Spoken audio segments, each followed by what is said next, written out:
ماحول کو سازگار بنائیے۔ اپنے ارد گرد کے ماحول کو اس انداز کا بنائیے کہ آپ کا کام کرنے کو دل چاہے۔ اگر آپ کو دفتر کا کام کرنا ہے تو دفتری ماحول، میز کی ترتیب اور ضروری فائلوں کی موجودگی ضروری ہے، اور اگر آپ کھانا پکانے کے کام میں مصروف ہیں تو پھر ضروری ہے جو ڈش پکائی جا رہی ہے اس کے متعلق تمام ضروری چیزیں اور برتن بھی موجود ہوں۔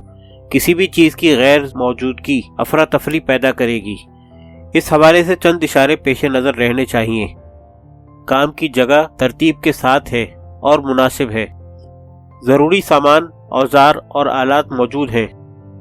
متذکرہ بالا چیزیں اور دیگر اسباب اس ترتیب سے رہیں کہ بوقت ضرورت مل سکیں۔ کام کرنے کے لیے مناسب اور ضروری جگہ موجود ہے۔ مناسب روشنی اور ہوا کا اہتمام ہے۔ درجہ حرارت حسب ضرورت ہونا چاہیے۔ شور و غل اور گرد و غبار تو پریشان نہیں کرے گا۔ کاغذی کارروائی کرنے کے لیے مجھ میں مطلوبہ صلاحیت موجود ہے یا سیکھنی ہوگی۔ یکسوئی کے لیے ماحول مناسب ہے یا نہیں۔ وقفے اور انتظار کے لمحات۔ چھوٹے چھوٹے اوقات کو استعمال کرنے کی کوشش کیجیے۔ ہمارے ایک دوست کھانے کی تیاری کے انتظار کے وقت میں اخبارات کے لیے مضامین تحریر کر لیتے ہیں۔ ایک اور دوست عموماً مشرق وسطیٰ اور مشرق بعید کے بڑے بڑے شہروں کے درمیان سفر کرتے رہتے ہیں۔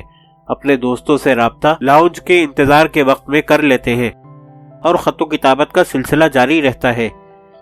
ہمارے ایک دوست ہیں جو دوران پرواز ہی اپنی سرکاری میٹنگوں کی روداد ڈکٹا فون میں ریکارڈ کر لیتے ہیں اور بعد میں ان کی سیکرٹری تحریر کر لیتی ہے۔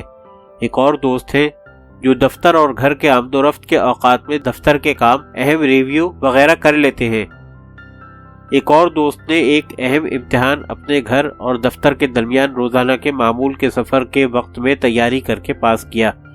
دور حاضر میں پام ٹاپ اور لیپ ٹاپ نے بھرپور سہولتیں مہیا کی ہیں۔ ان پر سرمایہ کاری کیجیے اور اپنے لیے آسانیاں پیدا کرنے کی کوشش کیجیے۔ جن کے لیے یہ سرمایہ کاری ممکن نہیں ہے وہ 3x5 انچ کے کارڈ سے ابتدا کر سکتے ہیں۔ بہترین اوقات اور یکسوئی۔ اپنے بہترین اوقات کا جائزہ لیجیے۔ جن اوقات میں آپ بہت مستعدی کے ساتھ کام کر سکتے ہیں بس ان اوقات میں انتہائی اہم کام کیجیے۔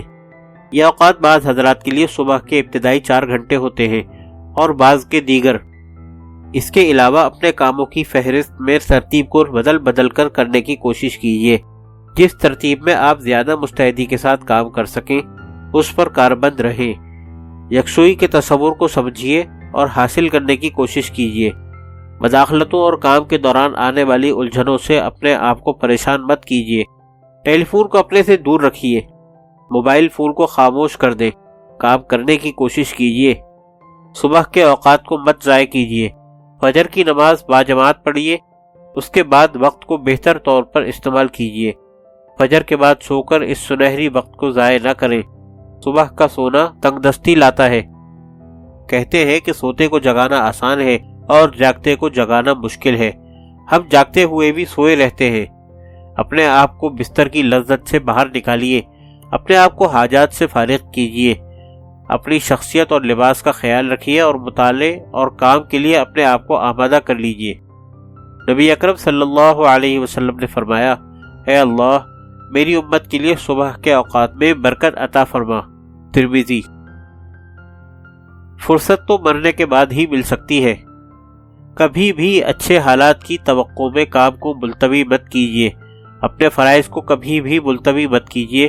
اپنے عزائم بلند رکھیے۔ ناکامی اور اندھیرے سے مت گھبرائیں۔ ستارے اندھیرے میں ہی چمکتے ہیں۔ بقول فرانسس بیکن، میں نے دنیا کے عظیم انسانوں کو جھونپڑوں سے نکلتے ہوئے دیکھا ہے۔ ناکامی سے مایوس مت ہو۔ تیمور لنگ چیوٹی کی بار بار ناکامی ہی سے کامیابی کے راز سے آشنا ہوا۔ اپنے آپ سے کہیں کہ آپ اس پروجیکٹ پر صرف 10 منٹ کام کریں گے اور جب کام شروع کر دیں اور کام پر لگ جائے تو پھر آگے بڑھیں، اور پھر بھی اٹھنا پڑے تب بھی آپ نے 10 منٹ تو کام کر ہی لیا۔ اسے خود ترغیبی کہتے ہیں۔ اپنے مزاج کی اس انداز سے تربیت کیجیے کہ آپ کام وقت پر ختم کریں اور یہ آپ کے لیے کھیل بن جائے۔ جن چیزوں اور وسائل کے باعث آپ اپنے اصل کام کو چھوڑ کر دوسری چیزوں کا سہارا لیتے ہیں ان کو ترک کر دیں۔ ذہن کو پراگندہ کرنے والی چیزیں ہٹا دیں۔ میگزین اور رسالوں کو چھپا دیں۔ ٹی وی بند کر دیں، چیٹنگ اور براؤزنگ کو فی الوقت چھوڑ دیں، کمرے کی کھڑکیوں پر پردہ لگا دیں تاکہ باہر کی چیزیں آپ کو متاثر نہ کر سکیں، لوگوں سے انتقام نہ لیں اور معاف کر دیں ورنہ یہ آپ کو کام نہیں کرنے دیں گے۔ حسد، کینہ، غصہ، چغلی اور غیبت سے نجات حاصل کرنے یا کم کرنے کی کوشش کیجیے۔ جس نوعیت کے کام کرنے ہیں اس علاقے میں رہیں، فون کرنا ہے تو ٹیلی فون کے پاس رہ کر فون کر دیں، موبائل ہے تو نمبر ساتھ رکھیں، موبائل کی یادداشت میں محفوظ کر لیں، کام کو ختم کرنے کی عادت ڈالیں۔ حکیم لقمان کی حکایات میں ہے کہ ایک سور کسی درخت سے اپنی ڈاڑھ تیز کر رہا تھا، ایک لومڑی وہاں آ نکلی، اس سے کہنے لگی، اے دوست، کوئی دشمن تو نہیں ہے، تم کس کے ساتھ لڑائی کی تیاری کر رہے ہو؟ سور نے کہا، اے لومڑی، تیری بات سچ ہے، لیکن فرصت کے وقت اپنے ہتھیار صاف اور تیز کر کے رکھنے چاہیے، اس لیے کہ لڑائی کے وقت فرصت ملے یا نہ ملے، لڑائی کا کیا بھروسہ؟ جو وقت ملا ہے اس سے بھرپور فائدہ اٹھائیے اور اسے ابھی کرنے کی کوشش کیجیے، اگر یہ وقت ضائع کیا تو پھر کبھی بھی یہ کام نہیں ہو سکے گا۔ ہاں، میں کوشش کروں گا۔ مشکل کاموں سے جی مت چرائیے اور انہیں ایک طرف مت رکھیے، چیلنج کا مقابلہ کرنا سیکھیے، ناممکن کو ممکن بنانے کی صلاحیت پیدا کیجیے۔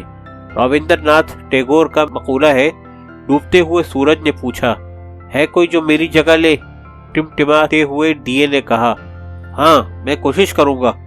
کوشش ہماری متاع ہے، انسان پر حسن نیت کے ساتھ کوشش ہی فرض ہے۔ کسان بیج ڈال کر زمین کی دیکھ بھال کی کوشش ہی کرتا ہے، بارش اور تپش کا انتظام تو انسانی وسائل سے ماورا ہے۔ ایک بس کے پیچھے تحریر تھا، محنت تیری جاگیر ہے، اور حقیقت بھی یہی ہے کہ جن کے پاس زمین اور جائیدادیں نہ ہو ان کی جاگیر تو محنت ہی ہے، لیکن محنت کرنے کے لیے بھی سمجھداری کی ضرورت ہے۔